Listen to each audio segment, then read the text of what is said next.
Quiero saber una pregunta que nos dice, ¿cuánto tiempo tengo? 1 hora. ¿Cuánto?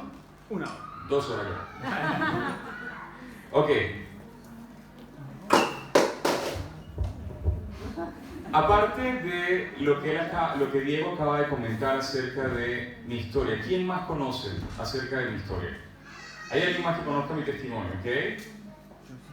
2, ok. Voy a hacer un paso rápido para poder ponerlo en contexto y luego voy a compartir con ustedes un poco más. Primero quisiera orar, le doy gracias, Señor. Te doy gracias, Señor, por estar aquí presente. Te doy gracias por tu persona en este lugar. Señor, necesitamos de ti en todo tiempo. Somos dependientes de ti, somos dependientes de tu dirección, Señor. Ven Espíritu Santo. Abra nuestros corazones. Estamos atentos, estamos abiertos a ti. ¿Qué nos quieres mostrar? ¿Qué les quieres mostrar a tu pueblo?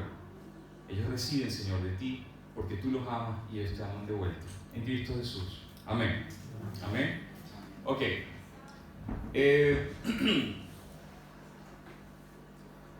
Si, como yo lo acabo de decir, y voy a hacer un punto resumido. Actualmente tengo 39 años. Vivo en Canadá con mi esposa, pero desde los 5 años fui abusado sexualmente en Venezuela. Fui el tercer hijo de 5, de 6, y mis padres, lamentablemente mi papá era un hombre muy ausente. Yo soy el único. Yo mi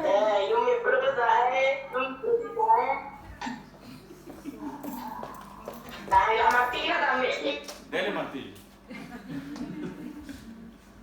Ok, mi papá era un hombre bien ausente y mi mamá era una mujer muy estricta. Era la directora del colegio donde nosotros estudiábamos y era un colegio militar. ¿Okay? Se puede imaginar lo estricto de su carácter. Sumado a esto, yo viví abusos sexuales de los 5 hasta los 12 años por parte de varios hombres. A los 12 años ya yo estaba adicto a la pornografía homosexual. A los 15 ya yo practicaba la prostitución. A los 16 estaba completamente inmerso en el mundo LGBT. Iba a las discotecas de ambiente, me encantaban las discotecas de ambiente, me encantaba la comunidad LGBT. ¿Por qué? Porque ellos, yo finalmente me identifiqué. Finalmente conseguí un grupo que me comprendía, que entendía lo que yo sentía, que sentían como yo sentía, y yo no era un bicho raro para ellos. Allí, cuando estuve en este grupo, me sentí bien. Comprendo hoy día por qué existen las marchas del orgullo gay, bueno, que han tomado un giro político, pero comprendo por qué existen las comunidades, comprendo por qué se unen, porque realmente son incomprendidos y estando allí se sienten finalmente como en casa. Eso es lo que yo experimentaba. Sin embargo, recuerdo que a los 16 años yo hablo con mi familia y les digo lo que me pasó en la infancia, porque quería proteger a los más pequeños de que no repitieran, de que no pasaran lo mismo que yo pasé con respecto al abuso, pero también quería avisar o exponer a mi familia que yo era homosexual. Recuerdo que le comenté eso a mi hermana, a Carla. Mi hermana se lo dijo a mi mamá, y mi mamá, pidiéndome perdón por no haberse nunca dado cuenta, y aquí hay un punto, es muy difícil darse cuenta de abuso sexual en niños cuando el abuso es no violento. Era un abuso por juegos, era un abuso por persuasión, era un abuso que no generaba impacto negativo en mí. Entonces fue muy difícil para ellos darse cuenta que yo he vivido eso en la infancia.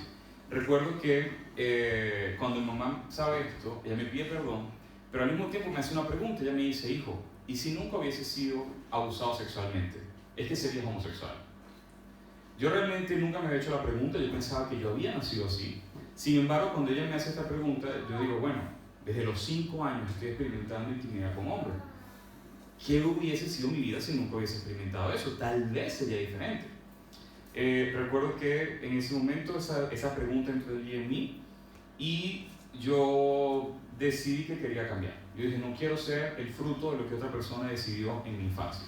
Recuerdo que luego de eso dije, bueno, la solución de una homosexualidad indeseada ha de ser una heterosexualidad forzada.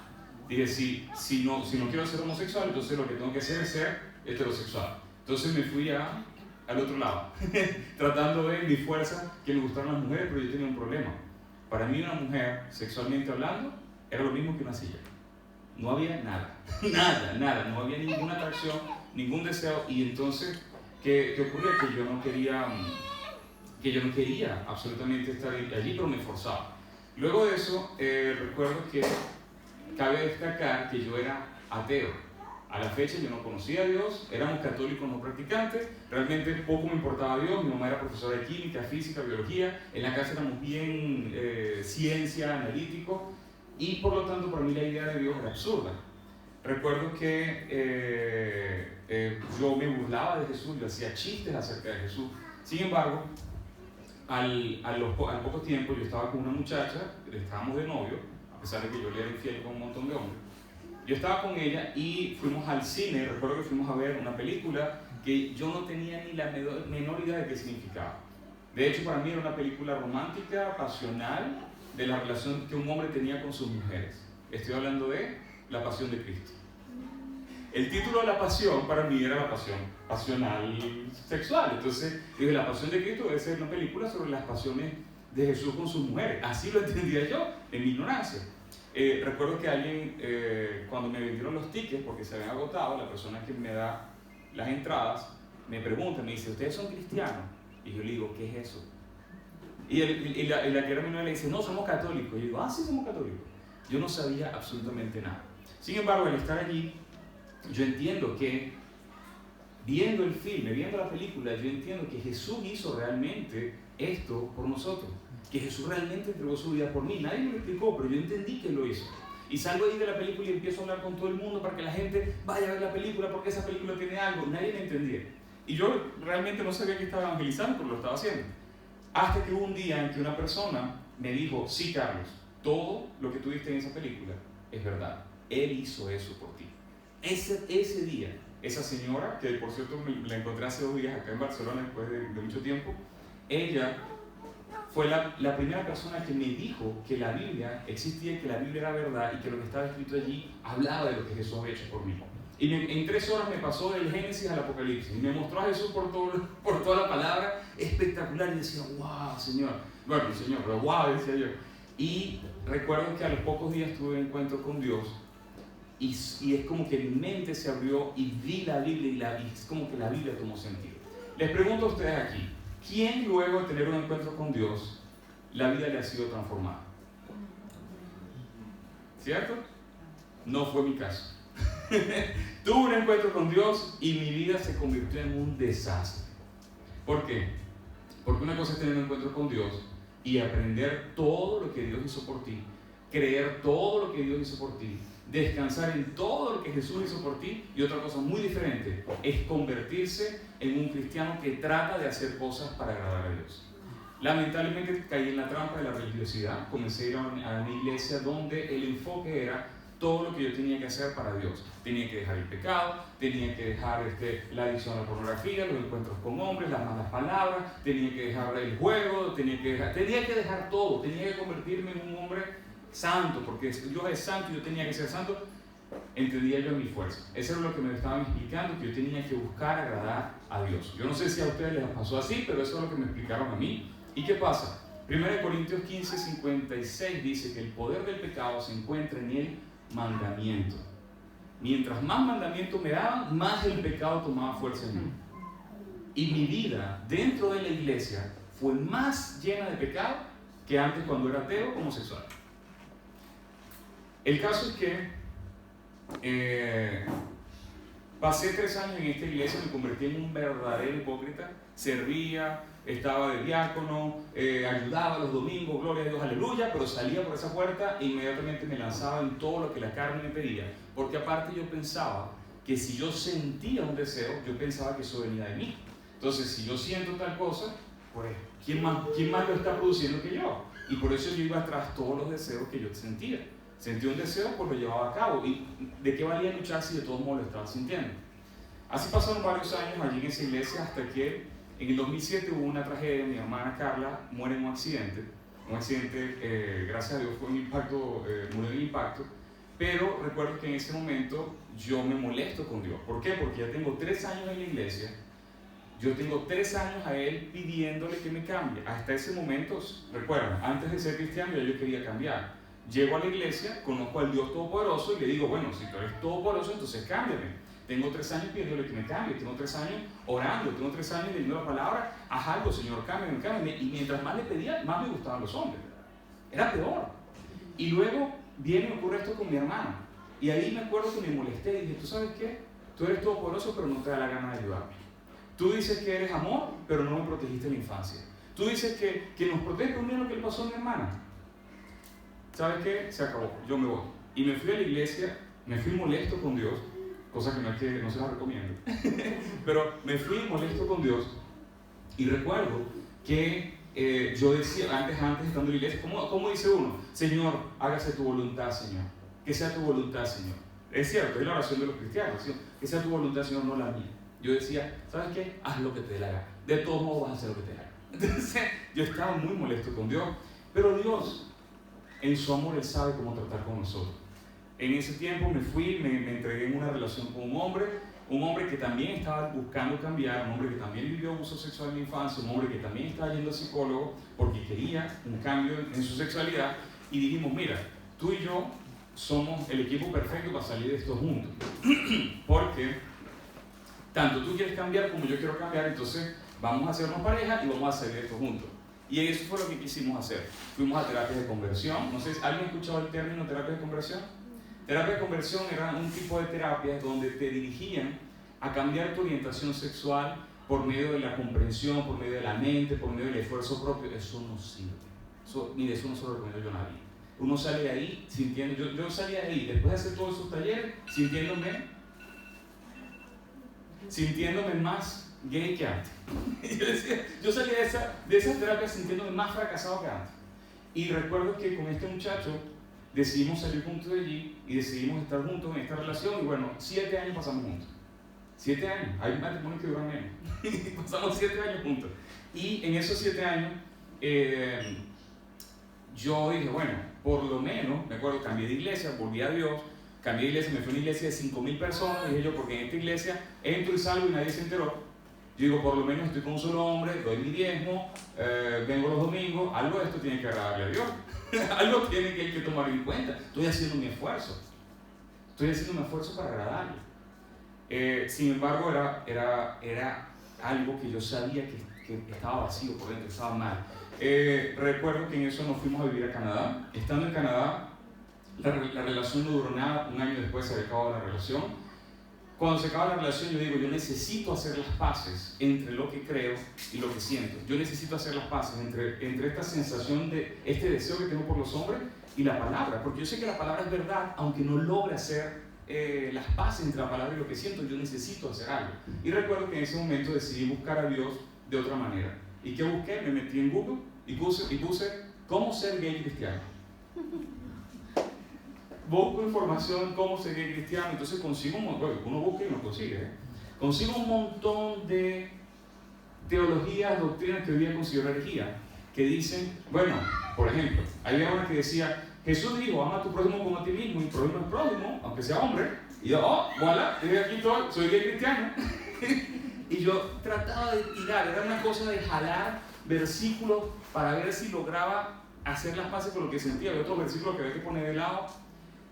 Y así recuerdo que empecé a decirle a todo el mundo, mira, ya finalmente me acepté, salgo del closet por fin, definitivamente ya no vuelvo a entrar, porque yo entraba y salía, el pobre closet tenía las puertas giratorias ya, de tanto que yo entraba y salía, pero finalmente salgo y dije, se acabó el closet, soy gay cristiano, esta es mi situación.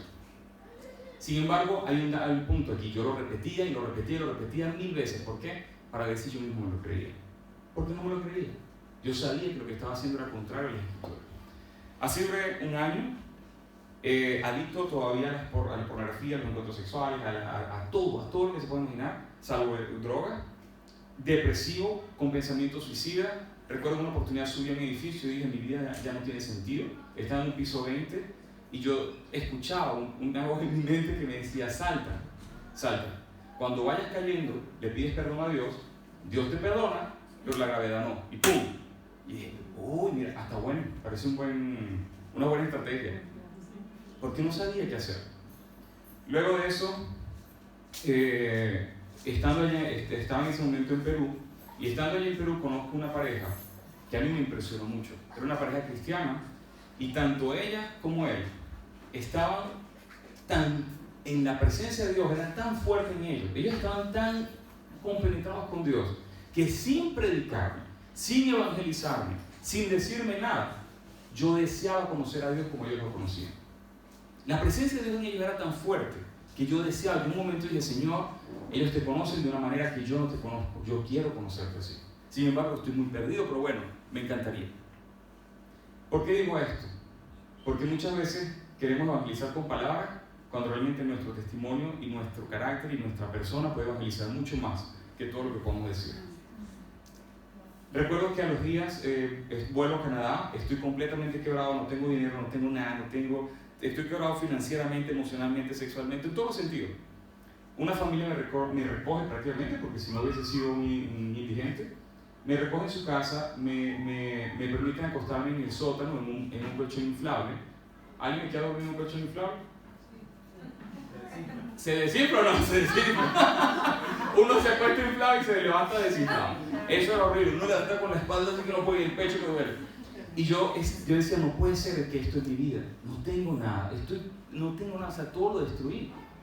Y estando en ese punto, recuerdo que probé drogas por la primera vez en mi vida y comprendo por qué la gente se ata a las drogas. Es que en ese momento yo estaba tan en oscuridad, probé la droga y es como que vino la luz y dije, wow, con razón la gente se pega aquí tanto tiempo y se pierde en esto, porque realmente era como una salida. Y gracias a Dios doy a Dios de que intervino, porque si no hubiese muerto allí. ¿Qué ocurrió justo después de esto?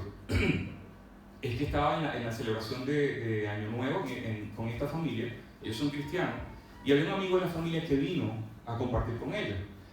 Y como eso a las 3 de la mañana, ya era el 1 de enero, esta persona está allí compartiendo con nosotros y yo me pongo a hablar con él de la fe, porque ya tengo 11 años en la iglesia. Perdido mi vida a oscuras completamente, pero yo tengo 11 años en la iglesia. Y estando hablando con él me dice algo que a mí me impactó. Él me dice, Carlos, el problema con muchos cristianos es que tienen a Jesús como su Salvador, pero no como su Señor. Cuando él me dice eso, hubo dos cosas. Uno, yo siento la presencia de Dios en él, hablando. Yo siento la presencia de Dios diciéndome, yo quiero ayudarte, pero el Señor de tu vida eres tú, no soy yo. Y por eso te encuentras en la situación que te encuentras. Segundo, me impresionó que Dios viniera a hablarme en ese momento cuando yo me encuentro lo más lejos, lo más perdido, lo más en pecado posible de toda mi historia. Es como si Él me dijera, mi amor por ti es superior a tu pecado, pero no te dejas ayudar. Yo no sé si hay alguien que se identifique, espero que no, pero si es el caso, su amor es superior a lo que sea que estés atravesando. Amén. Lo que sea que estés atravesando, su amor es superior a ti. Tu amor es superior a tus errores. Su amor es superior a lo que hayas hecho. Su amor es superior aún a lo que vayas a hacer. Su amor no tiene límites ni condición, aunque nos cueste creer. En ese momento recuerdo que me impresionó mucho eso, y a los días, después de ir a hacer otra de las mías, salgo de casa de un hombre con el que me había encontrado, sintiéndome menos que una prostituta, porque la prostituta cobraba, yo ni cobraba ya. Y salgo caminando como a las 7 de la mañana y estaba haciendo menos 24 grados porque vivo en Canadá. Y yo recuerdo que yo miro al cielo y digo, Señor, ¿sabes qué? Se acabó. Ya no me importa si me cambias o no me cambias. Si voy a ser asexual, heterosexual, homosexual, de todos modos, eché a perder mi vida, la pongo a un lado, quiero seguirte, conviértete en mi Señor. Y el cielo se abrió, no se abrió. La verdad es que no pasó nada físicamente hablando, pero espiritualmente era la primera vez en mi vida en la que yo le decía al Señor, ya no me importa lo que vaya a pasar conmigo, ya no me importa si me cambias o no. Era la primera vez en mi vida que yo rendía a sus pies incluso el deseo de cambiar. El deseo de cambiar que yo tenía antes de conocerlo. Yo tenía incluso antes de ser cristiano. Ese deseo de cambiar mi sexualidad se la puse a sus pies. Era la primera vez que yo hacía eso. ¿Y por qué digo que esto es importante? Porque por muchos años pensé que lo que Dios pedía de mí era que yo cambiara. Yo pensé que lo que Dios pedía de mí es que yo arreglara mi sexualidad para venir a Él. Y resulta que Dios no quería que yo cambiara. Dios lo que quería era mi corazón. No es lo mismo. 6 veces el Señor dice en los evangelios, dice, el que quiera guardar su vida, la perderá. Pero el que la pierda por causa de mí, la encontrará. Todo el tiempo que yo estoy enfocado en mi vida, mi cambio, mi sexualidad, casarme, que me gusten las mujeres, mi futuro, perdí mi vida. La perdí por completo. Todo el tiempo que me enfoqué en mi vida la perdí. El único momento en que la puse a un lado para seguirlo, entonces la encontré, pero la encontré de una manera que yo ni siquiera sabía que existía. La encontré cuando ya no me importaba. Porque es Él el que lo dice. El que pierda su vida por causa de mí, la encontrará. Recuerdo que a los días experimenté un milagro, no puedo entrar en detalle porque es mucho. Experimenté una liberación, que yo ni siquiera sabía que era eso. Y de repente el deseo por los hombres, y más detalle de eso lo explico en el libro, el deseo por los hombres desapareció. Y en su momento, en mi momento, escuché una voz que me dijo, ahora ve y cuenta todo lo que yo hice por ti. Y dije, ¿qué? Y no puede ser, Señor. ¿Existe un milagro por medio de una oración? Algo que ni en 11 años yo pude, mi fuerza, tú vienes a hacerlo en un segundo. Solo tú. Solo tú. Sin embargo, muchos me han dicho, después de que yo compartí esta historia, Carlos, sí, tú experimentaste un milagro, pero yo no he experimentado un milagro. La verdad es que milagros en la Biblia vemos muchísimo, pero la continuidad de un milagro en una persona reposa en la capacidad de renovar tu mente por medio de la palabra. Ustedes han visto el pueblo de Israel en Egipto, cuando Dios los sacó de Egipto. No hay generación que haya visto más milagros que esa gente, ¿cierto? Ellos vieron las plagas, ellos vieron el agua cambiar de color, ellos vieron las ranas, ellos vieron todo, ellos vieron el ángel de la muerte pasar por encima de ellos sin tocarlos y matar a los otros niños. Ellos vieron el mar abrirse, ellos vieron la columna de fuego, vieron la nube sobre ellos, pero dice la palabra que por no haber cambiado su manera de pensar, en sus corazones volvieron a Egipto. Entonces podemos ver muchos milagros, pero sin renovación de la mente, sin cambiar nuestra manera de pensar, vamos a volver atrás. Entonces sí, yo experimenté un milagro y sé que Dios es poderoso para hacer milagros, pero la continuidad del milagro se encuentra en la renovación de la mente. Yo recuerdo que cuando me di cuenta que esto se había ido, ya no me interesaba. Yo decía, pero bueno, ocurrió cuando ya no me importaba, lo que me importaba era conocerte. Recuerdo que a los días fui a encontrarme con el que era mi ex, le expliqué lo que pasó. Él, no voy a entrar en detalle, pero tuvimos un último encuentro allí en ese momento, y estando allí con él, yo sentí asco. Una cosa era no sentir atracción, y otra cosa era sentir asco de estar con un hombre. Yo decía, ¿pero qué es esto? ¿Cómo es posible que yo haya hecho todo esto en mi vida? Si esto es intimidad, pero por el otro lado. Pero es que esto es como que se me abrieron los ojos y yo le dije a él, mira, ¿tú sabes qué? Esto no tiene sentido. Esto es intimidad por la de atrás. Es que no entiendo nada. ¿Sabes qué? Ya yo no pertenezco al equipo, yo me voy, chao, yo me voy a llenar de la palabra para que lo que salió de mí no vuelva porque yo no quiero más esto. Y él se quedó impresionado. Y recuerdo que a partir de ese momento yo dije, Señor, yo solamente quiero ahora conocerte. Yo solamente quiero conocer tu corazón, quiero conocer tus pensamientos, quiero conocer quién eres. Yo renuncio a todo lo que conozco de ti, no te renuncio a ti, pero quiero conocerte de una manera diferente. Por favor, muéstrate de nuevo.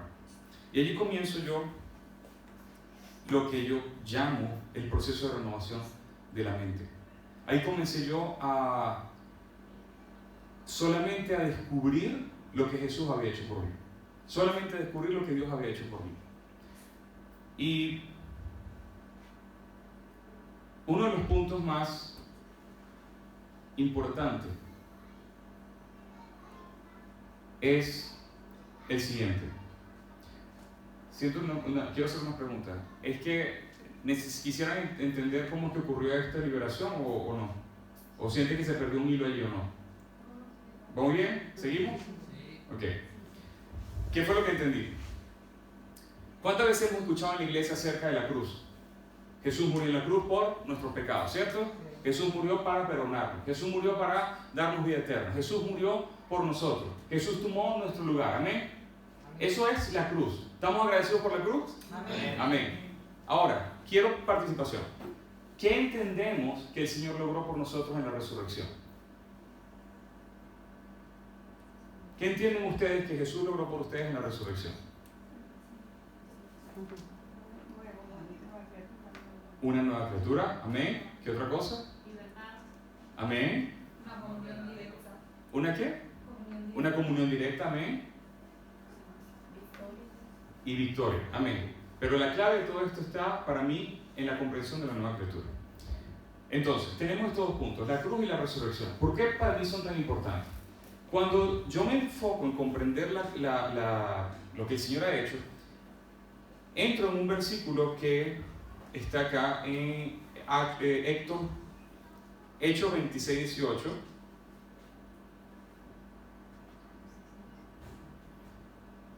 Hechos 26, 18, donde el Señor Jesús se le presenta a Pablo y Jesús le dice a Pablo lo siguiente, le dice, yo te envío para abrir sus ojos, para que se conviertan de las tinieblas a la luz y del poder de Satanás a Dios, para que reciban perdón de pecados y una herencia entre los santificados por la fe en mí.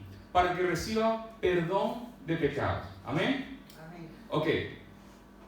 Yo, no sé ustedes, mi historial de pecado era demasiado extenso. Como lo comentó Diego, yo me acosté con más de 600 hombres, 20 años viendo pornografía homosexual, robé, estafé, mentí, hice tantas cosas, eran tantos los pecados que yo tenía en mi historial, que realmente cuando me hablaron del perdón de pecados para mí fue una bendición. Sin embargo, yo no sé si le pasa a ustedes, pero yo siempre imaginé que Dios me perdonara los pecados de esta manera. Para mí Dios decía, yo te perdono los pecados, pero no los cometes de nuevo, Yo te perdono los pecados, pero esto no lo vuelvas a hacer. Yo te perdoné el que te hayas acostado con ese montón de gente, pero no lo vuelvas a hacer. Entonces yo veía como que si Dios siempre me estaba mostrando lo que yo no debía repetir.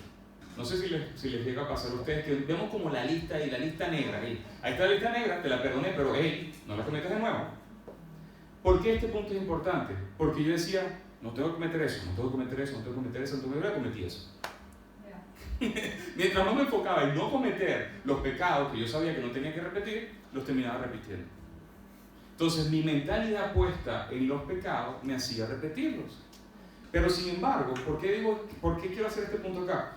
Porque cuando miramos acá la palabra que el Señor Jesús mismo utiliza con Pablo, cuando le dice perdón de pecado, la palabra perdón en griego es áfesis. Y áfesis no solamente significa les perdoné los pecados que están acá en la lista, no solamente significa eso, significa más bien les perdoné los pecados dejándolos como si nunca los hubiesen cometido. ¿Ven la diferencia? No es lo mismo que Dios te diga, no me vuelvas a cometer esto, a que Dios te diga, delante de mí, hijo mío, hija mía, estás como si nunca hubieses hecho nada. No es lo mismo. Es muy liberador cuando tú sabes todo lo que hiciste y que el Señor te mira a los ojos y te diga, y para mí nunca has hecho nada. ¿Amén? Amén.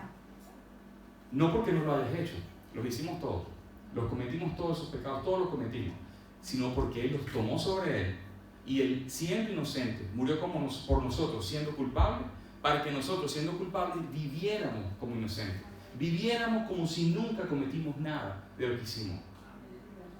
Es muy diferente en tu conciencia cuando tú entiendes que Dios te ve tan blanco como la nieve, tan blanco como si tú nunca hubieses cometido nada de lo que hiciste. Esto incluye todo, acciones y pensamientos. Dios metió toda la lista, todos los pecados fueron en Jesús. ¿Amén? Entonces cuando el Señor me muestra esto, yo digo, Señor, entonces para los efectos, yo nunca he sido homosexual, yo nunca me he acostado con nadie, yo nunca he tocado nada, yo nunca he visto nada, yo nunca he hecho nada. No porque no lo haya hecho, sino que tú te lo llevaste completo y me dejaste como si nunca lo hubiese hecho. Señor, desde que yo te rendí mi mente, ya yo no te discuto. Ese es el señorío de Jesús. Salvador, a Jesús lo hacemos Salvador por una oración, pero Señor lo hacemos por obediencia. Señor lo hacemos cuando nos sometemos. Señor lo hacemos cuando le ponemos nuestra mente por debajo de su palabra. Entonces, si Él me está diciendo que Él me dejó como si yo nunca hice nada, ¿quién soy yo para decir lo contrario? ¿O quiénes somos nosotros para dejar nuestros pensamientos, el enemigo, la carne, acusarnos de algo que Dios ni siquiera considera? ¿Quiénes somos? Ese para mí fue la verdadera comprensión del perdón de Dios para mis pecados y para mi vida. Apropiarme de un perdón que me dejó como si yo nunca hubiese hecho nada y no ser un arrogante, sino más bien ser humilde y decirle, Señor, si tú lo dices, yo soy humilde lo suficiente para creerte sin discutirte. ¿Amén? Amén. Hay cosas, yo estoy seguro que aquí todos tenemos una lista de cosas de las que nos avergonzamos y de las que quisiéramos que nunca hubiésemos hecho, y quisiéramos nunca haber hecho y quisiéramos que nunca nadie se enterara, ¿cierto? la verdad es que todo eso, delante de Dios, delante del juez supremo, delante de la autoridad más alta que existe, todo eso está en blanco. Todo eso está como si nunca, de hecho, todo eso no está. Toda tu lista, todas tus vergüenzas, todos tus pecados delante de Dios no están. Amén. Entonces, si Él no te culpa y si Él no te condena, porque la condenación la recibió Jesús, entonces, ¿quién te condena?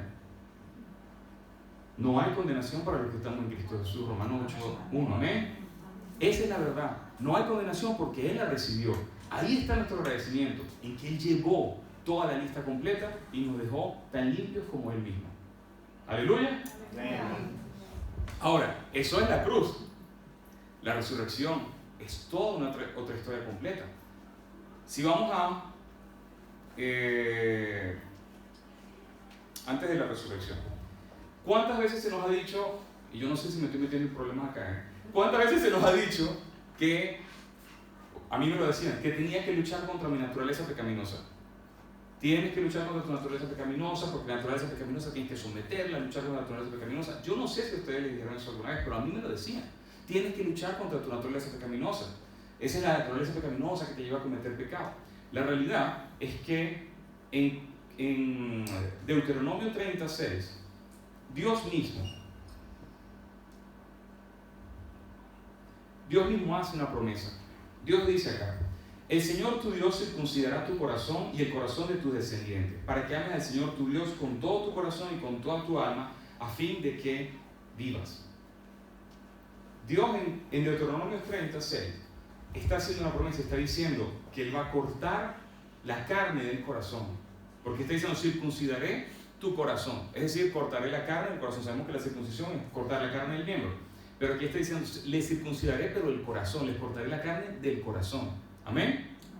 Esto es una promesa que Dios hace, y sabemos que en Cristo Jesús todas las promesas son sí y amén. ¿Ok? Entonces, si ahora vamos a Colosenses 2:11,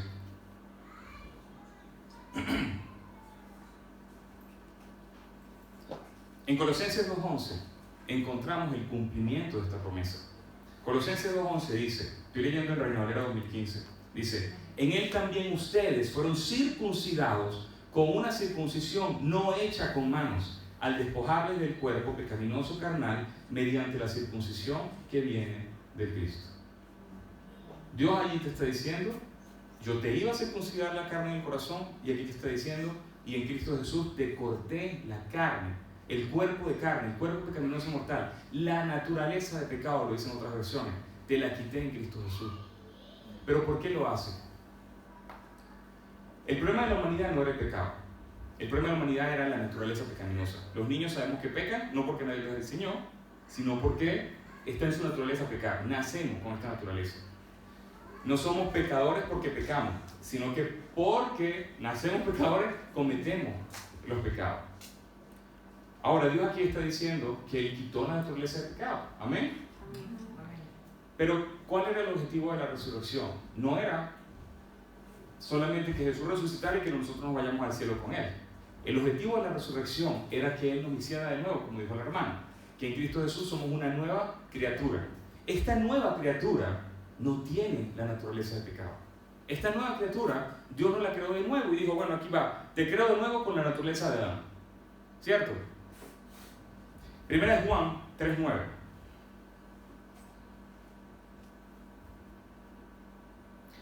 Primera de Juan 3:9 dice: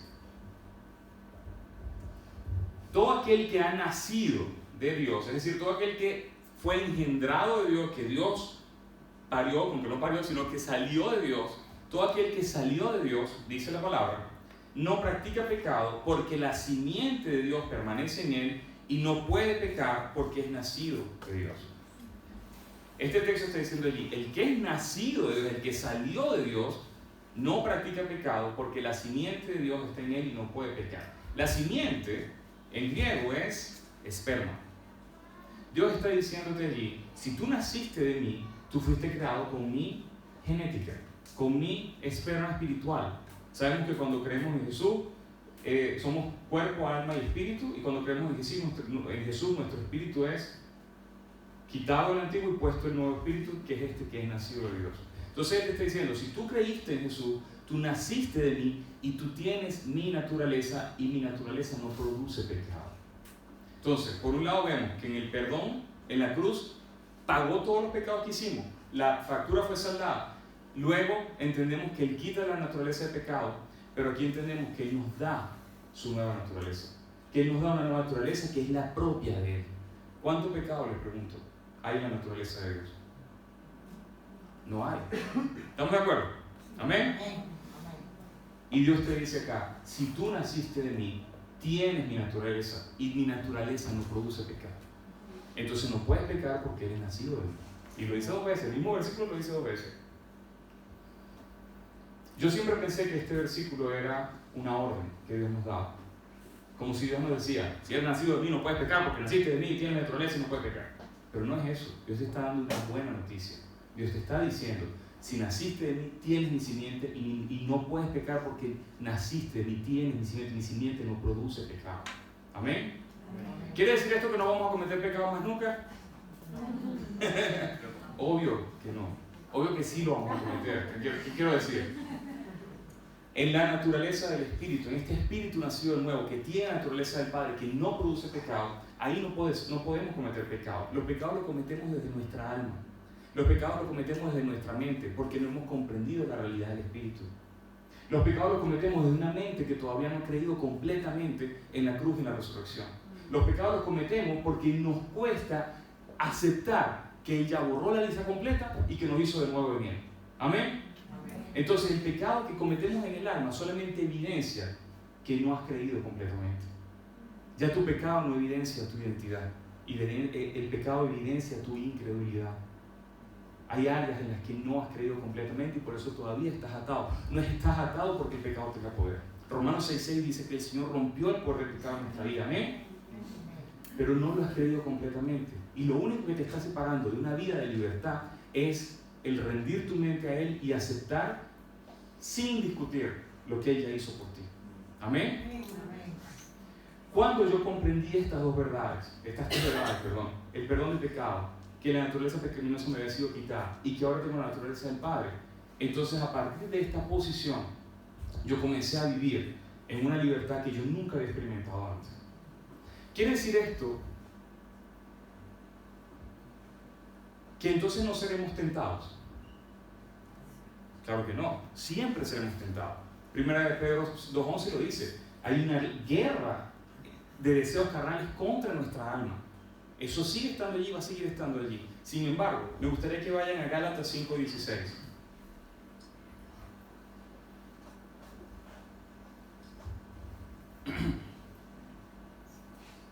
¿Quién lo tiene? ¿Lo tienen ya? Sí. ¿Sí? Ok. Gálatas 5:16 dice, anden en el Espíritu, digo pues, anden en el Espíritu, es decir, digo pues, caminen en el Espíritu, vivan en el Espíritu, estén en el Espíritu, marchen en el Espíritu, dice, anden en el Espíritu y así jamás satisfarán los malos deseos de la carne. Te está diciendo, esto es un versículo para cristianos, no es un versículo para la gente que todavía no ha creído.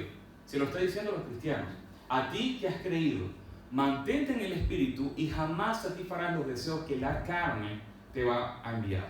La carne te va a producir. Te lo está diciendo, tú no eres la carne. Ese deseo pecaminoso no viene de ti, viene de la carne. La carne no es nuestra naturaleza pecaminosa. La carne es como un parásito que está pegado allí. La naturaleza pecaminosa fue quitada, pero la carne es nuestro enemigo principal y ya está allí pegada. Y el Señor te está diciendo, la carne te va a producir pensamientos pecaminosos, te va a producir no pensamientos, deseos. Porque el pensamiento no más pasa aquí, el deseo viene de adentro, es una cosa que parece que te está como consumiendo. Y Él te está diciendo, pero si tú te mantienes en el Espíritu, no lo satisfarás. ¿Cuál es el ejemplo gráfico de esto? Hoy día entiendo que en el Espíritu hay victoria. Que ni la carne, ni el pecado, ni el diablo pueden estar por encima del Espíritu. Entonces, como yo sé lo que Él dice acerca del pecado y de mi pasado, como yo entendí la cruz, como entendí que me quitó una naturaleza pecaminosa y entendí que tengo su naturaleza en mí, cuando la carne me pone deseos, y digamos que yo veo un hombre que se parece a alguien de mi pasado, y llega el deseo y siento algo, en ese momento en lugar de dudar la palabra por causa de la sensación, lo que hago es dudar de la sensación por causa de la palabra. ¿Sí ven la diferencia? No es lo mismo decir, oye, pero ¿por qué estoy sintiendo esto? ¿Pero qué? ¿Y qué hago? Señor, ¿qué tal? Ahí estoy dudando la palabra. La palabra entonces pasó por debajo y le di todo el poder a la sensación. Muy diferente es cuando llega la sensación de pecado, el deseo de pecar, que es un deseo, no, como se lo digo, no es un pensamiento, es una cosa que viene como de adentro. Cuando en ese momento el deseo llega, allí yo digo a mí mismo, Señor, te doy gracias. Porque eso que estoy sintiendo nunca lo he hecho, porque nunca he estado allí. Y segundo, mi nuevo espíritu, mi nueva naturaleza no puede producir ese deseo. Así que te doy gracias. Carne, te calles. ¿Y qué ocurre? Que aquello que parece un deseo dominante se disipa, pierde poder. Y lo que parecía un gobierno, porque como era el gobierno de la carne, desaparece. Y se mantiene una libertad. ¿Amén? Amén.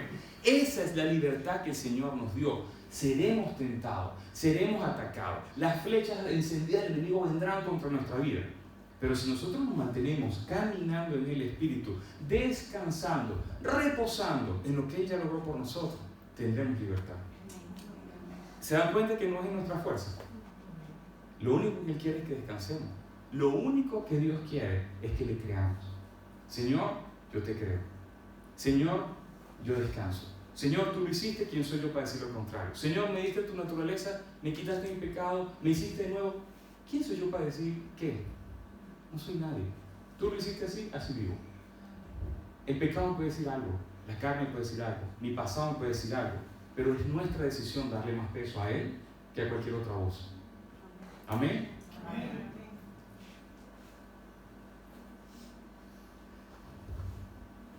Sí, cuando yo llegué a la iglesia en el 2004, a mí se me hubiese explicado lo que el Señor había hecho completamente en mí por medio de la cruz y la resurrección, yo creo que me hubiese ahorrado 11 años de martirio.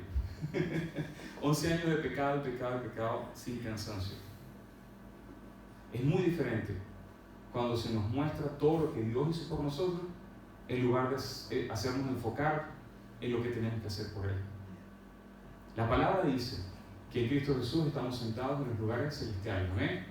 La palabra dice que Él nos hizo santos, limpios y sin mancha. Amén. Colosenses 1, 19 al 20.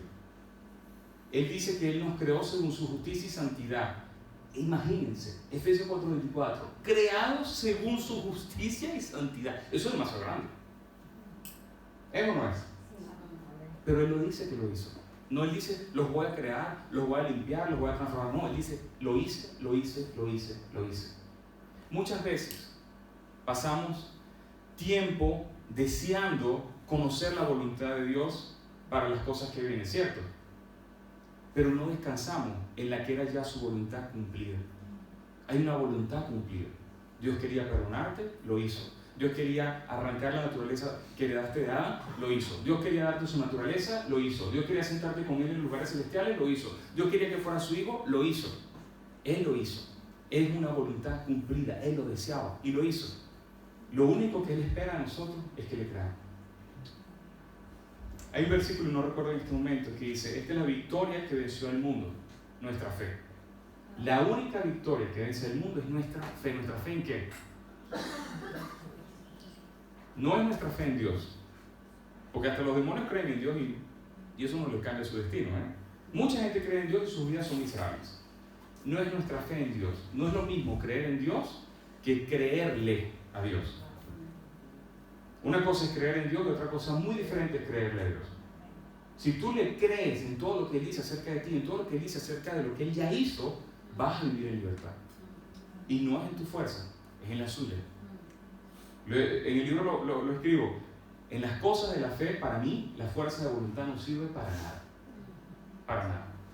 Lo que Él quiere es que le creas y que descanses. Es por eso que Jesús se llama, se representa como nuestro Shabbat. Él es nuestro reposo, Él es nuestro descanso. Todo está cumplido, todo está hecho. Todo fue consumado. Él lo hizo. ¿Qué le podemos añadir si no es nuestra fe? Muchos años me dijeron, Carlos, entendemos que tienes esta lucha, entendemos que estás con el asunto de que el hombre, de que te gustan los hombres, pero Dios hizo hombre y mujer, ¿cierto? Dios creó a Adán y Eva, no a Adán y Esteban. Así me lo decían. Y yo odiaba cuando me decían eso. Porque yo decía, ajá, Dios creó a Adán y Eva, pero no me gusta Eva. No siento nada por Eva, mi deseo es por Adán. Y yo decía, es que Dios se equivocó conmigo, es que Dios hizo un error conmigo. No me entendían en la iglesia. Y lo comprendo, porque esto para entender lo que vivir. Sin embargo, a pesar de que mucho se me dijo que ese era el diseño original, que el diseño original era hombre y mujer, hoy día entiendo algo. Hoy día entiendo que el diseño original no es hombre y mujer, y me voy a explicar. Para mí el diseño original no es hombre y mujer. ¿Por qué? Porque cuando Adán y Eva pecaron, ellos no se divorciaron. De hecho, fue después de pecar que procrearon, ¿cierto? Adán y Eva pecaron y ellos no se separaron. Ellos no se separaron entre ellos, no se divorciaron. La separación que hubo cuando ellos pecaron fue entre la humanidad y Dios. El diseño original para mí no es que el hombre vuelva a la mujer. Para mí el diseño original es que el hombre, el ser humano, vuelva al Padre en Cristo Jesús y que se deje guiar en esta nueva vida por el Espíritu Santo. Cuando llamamos a una persona a venir al diseño original de volver al Padre en la identidad que Cristo Jesús le otorga y se deja guiar por el Espíritu Santo va a poner en orden todas las cosas. Amén. La vida, la sexualidad, la finanza, la forma de pensar, la familia, todo lo pone en orden si te dejas guiar por Él. Si vuelves al Padre en Cristo Jesús y te dejas guiar por el Espíritu Santo, tu vida toma otro destino completamente distinto. Y hoy día estoy casado y mi esposa es una bendición y ella llega el martes y me va a acompañar hasta agosto. Pero mi esposa ni siquiera es el sello de mi testimonio. Mi sello es Jesús. Mi sello es haber creído en todo lo que Él hizo. Y ella es un fruto que Él me añadió.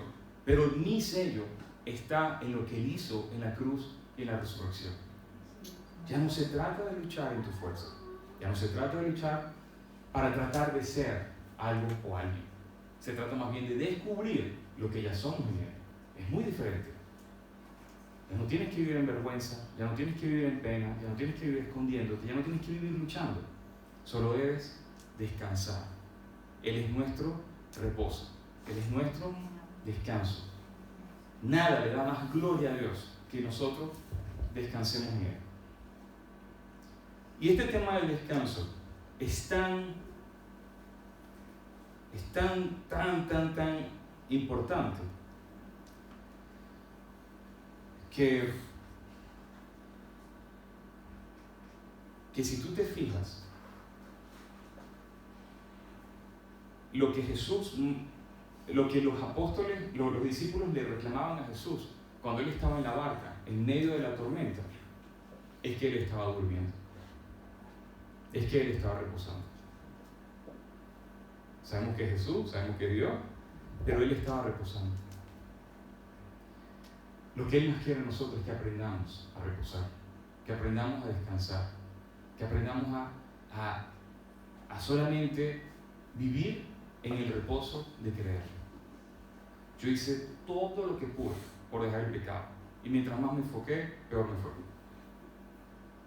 Fue solamente cuando comprendí el Evangelio completamente, cuando comprendí todo lo que Él había hecho por mí, que entonces viví libertad. Y esa libertad está disponible para ti también.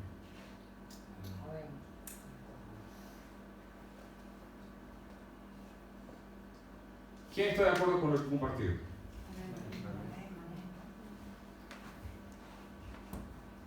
Si estás de acuerdo y quisieras vivir en libertad, y si estás cansado de luchar con algo que no sé qué es, que no necesariamente tiene que ser tan grave y tan escandaloso como lo mío, si hay algo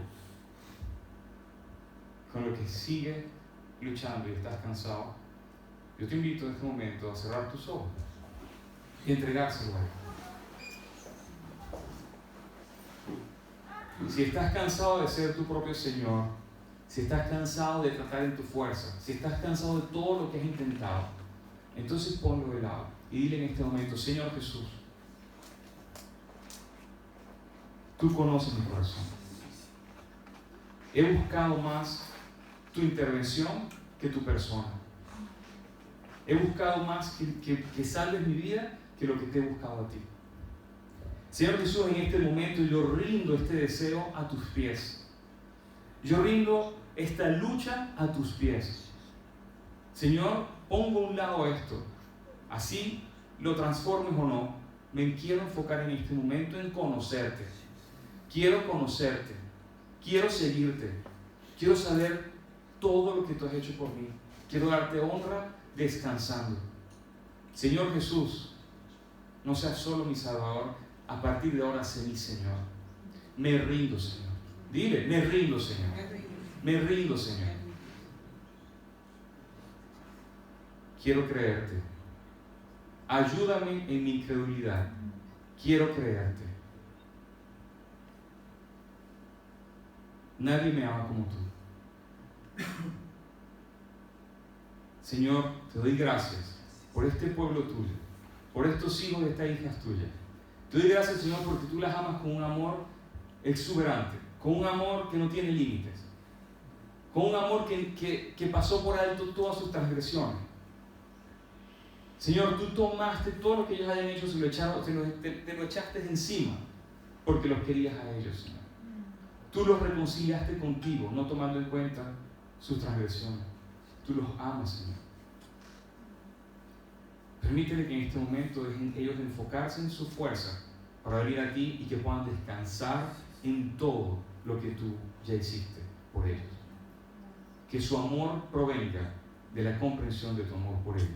En Cristo Jesús. Amén. Amén.